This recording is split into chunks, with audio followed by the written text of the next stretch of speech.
श्री स्वामी समर्थ म्हणतात की शब्दांमध्ये खूप सामर्थ्य असतं. आपण जे शब्द वापरतो ते कशा पद्धतीचे असले पाहिजे, चांगले वाईट. कारण की लॉ ऑफ अट्रॅक्शन म्हणा किंवा एखादी गोष्ट आपण सातत्याने करत असेल तर त्या गोष्टीचा परिणाम नक्की जाणवतो. जर एखादा आपण शब्द जर व्यवस्थितपणे वापरले तर नक्कीच त्याचा बेनिफिटसुद्धा चांगला भेटेल. काही माणसं असं असतात की नेहमी निगेटिव्ह विचार करत असतात. निगेटिव्ह विचार इन द सेन्स ऑफिसला लेट होईल, माझी गाडी सुटेल, माझी ट्रेन सुटेल आणि त्या धावपळीचे आयुष्य जगत असतात. आणि पगार या महिन्यात किती येणार, मग कसं होणार, सगळ्या निगेटिव्ह विचार ते माइंडमध्ये घेऊन चालतात.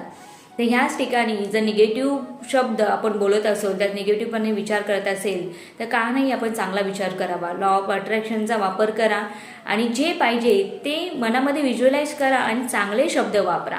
श्री स्वामी समर्थ या मंत्राचा जप तुम्ही कमीत कमी दिवसातून जसं जमेल तसं पॉसिबली करा आणि त्याचा बेनिफिट बघा. त्यामुळे नेहमी शब्द हे जपून वापरा आणि चांगले शब्द आणि चांगलेच विचार मनात ठेवा. श्री स्वामी.